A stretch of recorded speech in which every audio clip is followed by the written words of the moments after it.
Leçon 11 d'un cours en miracle. La lecture est plus brève que les autres, mais c'est une leçon très importante. Mes pensées insignifiantes me montrent un monde insignifiant. Ceci est la première idée que nous ayons qui soit reliée à une phase majeure du processus de correction, soit le renversement de la pensée du monde. Il semble que le monde détermine ce que tu perçois. L'idée d'aujourd'hui introduit le concept que ce sont tes pensées qui déterminent le monde que tu vois. Ce sont tes pensées qui déterminent le monde que tu vois. Tu peux certes te réjouir d'appliquer l'idée sous sa forme initiale. Mes pensées insignifiantes me montrent un monde insignifiant.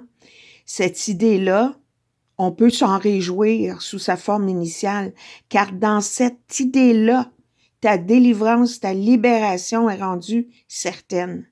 La clé du pardon réside en elle.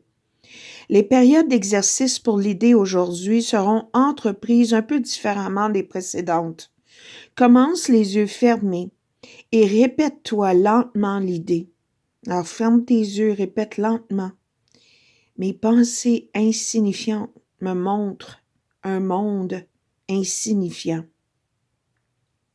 Puis ouvre les yeux et regarde autour de toi, près et loin, en haut et en bas, n'importe où.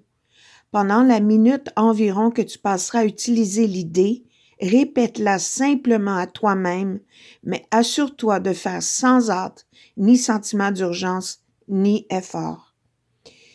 Pour profiter au maximum de ces exercices, les yeux devraient passer assez rapidement d'une chose à une autre, puisqu'ils ne devraient s'attarder sur rien en particulier.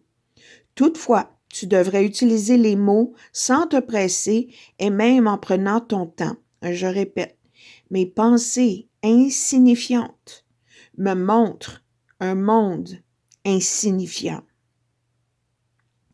Conclut, alors j'ai dit, il contient le fondement. Oh my God, c'est important ça. En particulier, je vais répéter, toutefois, tu devrais utiliser les mots sans te presser et même en prenant ton temps.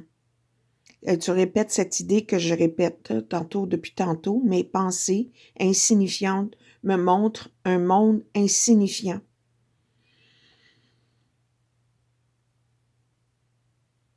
En particulier, l'introduction à cette idée devrait se faire d'une façon aussi désinvolte que possible. Ça veut dire détachée. Elle contient le fondement de la paix, de la détente et de la délivrance de l'inquiétude que nous essayons d'atteindre. Conclus les exercices en fermant les yeux et en te répétant lentement l'idée une fois de plus. 3 périodes d'exercice seront probablement suffisantes aujourd'hui. Toutefois, s'il y a un peu ou pas du tout de malaise et une inclination à en faire davantage, jusqu'à 5 périodes d'exercice peuvent être entreprises. Il n'est pas recommandé d'en faire plus. Ce qui aide aussi, c'est de revisiter la leçon 1 à 11, qui est le build-up de la leçon 11. C'est sûr que si quelqu'un regarde juste la leçon 11 puis n'a pas vu les leçons de 1 à 11 inclusivement, on peut rien comprendre, à moins qu'on ait déjà ancré en nous ce que ça peut vouloir dire, ou on a déjà entendu parler, ou on fait un cheminement spirituel, un travail intérieur, donc. Ça aide beaucoup.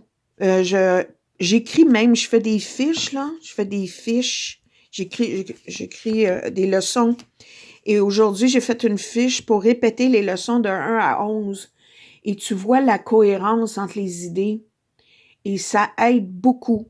Parce que je répète que la conscience collective, elle est unie. Donc, il y a des millions de gens qui étudient ce cours, ça fait des années. Ça aide les nouvelles consciences qui entrent dans ce cours.